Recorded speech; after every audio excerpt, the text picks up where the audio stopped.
और फिलहाल हम जो एक सोसाइटी है ट्राइबल लोगों का बढ़ा समन्वय समिति, उसमें हम उपाध्यक्ष के रूप में जुड़े हुए हैं। और पिछले दिन नौकरी से रिटायर होने के बाद चुनाव भी लड़े थे मांडर विधानसभा से। तो चलिए एक अनुभव हुआ, लेकिन एज ए ऑफिसर नीचे से ऊपर तक काम करने का एक अपना अनुभव है।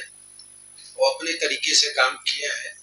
अभी तो हम देखते हैं कि डीडीसी के रूप में 30 दिन में 25 दिन हम गांव में रहते थे। सुबह 7 बजे से 12 बजे तक गांव में, फिर 12 से 3 बजे तक ऑफिस में, फिर 3 बजे के बाद गांव में।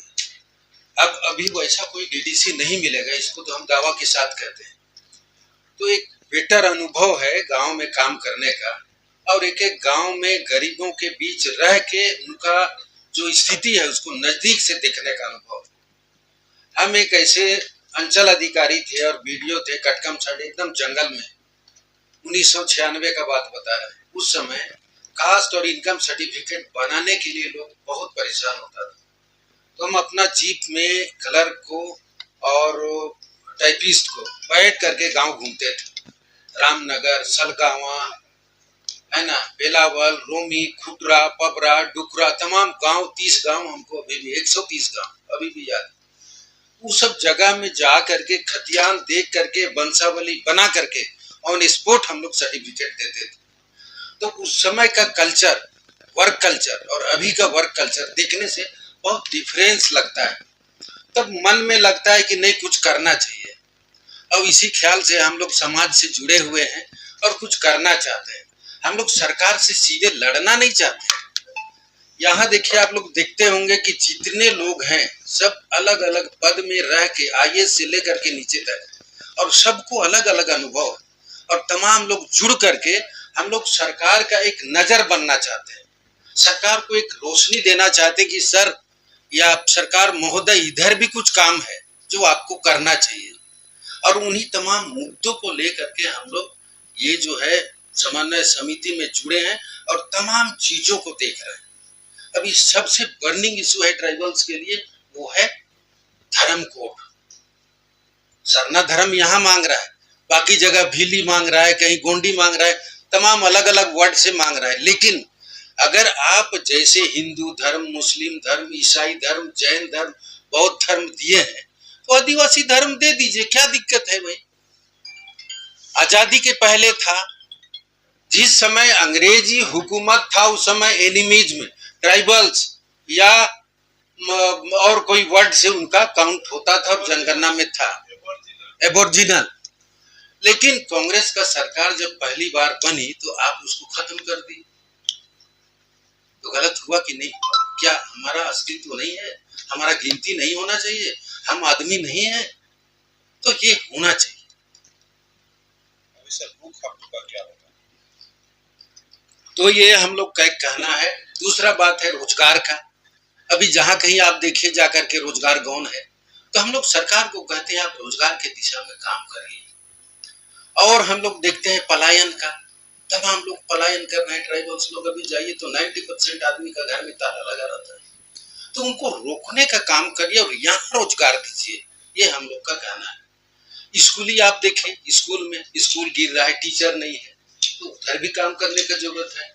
हॉस्पिटल आप देखते हैं तो हॉस्पिटल में भी काम करने का जरूरत है। डॉक्टर नहीं है, नर्स नहीं है, दवा दारू नहीं है, तो ये चीज भी होना चाहिए। सरकार पर ही निर्भर है। आप सरकार है, जैसा चाहेंगे चलाना वैसा चलेगा। ऑफिसर इज नथिंग, ऑफिसर कुछ नहीं है। आप ऑफिसर को बोलिएगा यहाँ खड़ा रहो तो खड़ा रहेगा, आप बोलिए एकदम सीधा रहना है तो सीधा रहेगा। आप सरकार है, आपको उसको कंट्रोल करना है और आपको रास्ता दिखाना और उस रास्ता में चलाना है आपको। अगर अभी आप देखते हैं ब्लॉक अंचल में भ्रष्टाचार जो देखते हैं, मजाल है, सरकार बोल देगा कि सब नहीं चलेगा तो चल जाएगा। किसी औकात है किसी ऑफिसर को घूस लेने का या भ्रष्टाचार में लिप्त होने का? नहीं होगा। तो आपको तो पूरा रोशनी दिखाना होगा और काम करना होगा। भ्रष्टाचार भी आप ही दूर करेंगे और सारा कुछ आप ही करेंगे। सारा कुछ आप ही पर निर्भर करता है। स्पष्ट प्रतीत होता है कि इसमें आरक्षण के जो नियम प्रावधान है, संवैधानिक जो प्रावधान है, उसका पालन नहीं हो रहा है। दूसरा, राज्य सरकार में बैकलॉग काफी संख्या में रही और ये रजिस्टर पंजीब संधारण नहीं होने से बैकलॉग की सही गणना नहीं हुई और प्रॉपर इसको आरक्षण जो व्यवस्था है संवैधानिक उसका अनुपालन नहीं हो रहा है। और तीसरा जो नई नियुक्ति, जबकि सब भारत सरकार का सर्वोच्च न्यायालय के निर्देश भी है कि अनुबंध पर नौकरी नहीं लिया जाए, उसके बाद जो रिटायर हो रहा है उस सीट के अगेंस्ट में सरकार नियुक्ति करे, वो न करके टोटल सीट पर अनुबंध और आउटसोर्सिंग के आधार में नियुक्ति कर रही है। और इसमें भी आरक्षण का जो संवैधानिक प्रावधान है उसका पालन नहीं हो रहा है। और अभी जो बहुत ज्वलंत समस्या है और हाईकोर्ट भी निर्देश दिया है कि पेशा एक्ट का जो 96 में जो बना या उसको उस एक्ट के तहत नियमावली बनाने की बात आई, जो निर्देश दिया कि भाई जुलाई अगस्त में कि 2 महीना में आपको नियमावली बना के दे देना है, लागू कर देना है। कि नई सरकार आने में 6-7 महीने में नहीं बना हुआ है।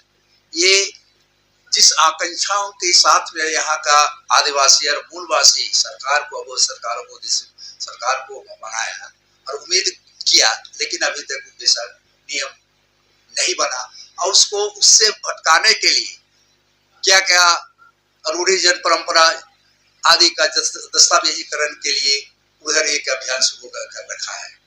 तो ये आदिवासी समाज को कतई मान्य नहीं होगा और चाहता है कि इस पर टोटल जो पेशा एक्ट का 23 प्रोविजन है इसको अच्छे से लागू हो। और साथ साथ में यहाँ जो नेशनलाइज बैंक है वो व्यवसाय करने आए हैं शेड्यूल एरिया में, और शेड्यूल एरिया का जो वासी है, शेड्यूल एरिया का जो निवासी है, उसको ऋण मुहैया नहीं करा रहा है। अगर कोई तकनीकी है कारण है तो उसको सरकार से हम लोग निवेदन करते हैं कि उसको सॉर्ट आउट करके सीएनटी से और एसपीटी से आच्छादित जो जमीन है उस जमीन के दस्तावेज के आधार में, सिक्योरिटी के आधार में लोन दे, ताकि व्यवसाय करे और अपना आर्थिक स्थिति तो सुधारे ही सुधारे, देश और समाज के विकास में भी भागीदारी हो सके। और ये जो कंप्यूटरीकरण, जमीन का जो कंप्यूटरीकरण किया गया है उसमें एक कंप्यूटर ऑपरेटर के माध्यम से वो किया गया है, जबकि होना उसका पोस्ट वेरिफिकेशन जब एंट्री किया उसका पोस्ट वेरिफिकेशन बड़ा हुआ और अब वहाँ का सीओ महोदय को करना चाहिए था, वो नहीं किया। जिसका कारण है कि हर एक एंट्री, शायद ही कोई एंट्री हो जो कि सही हो।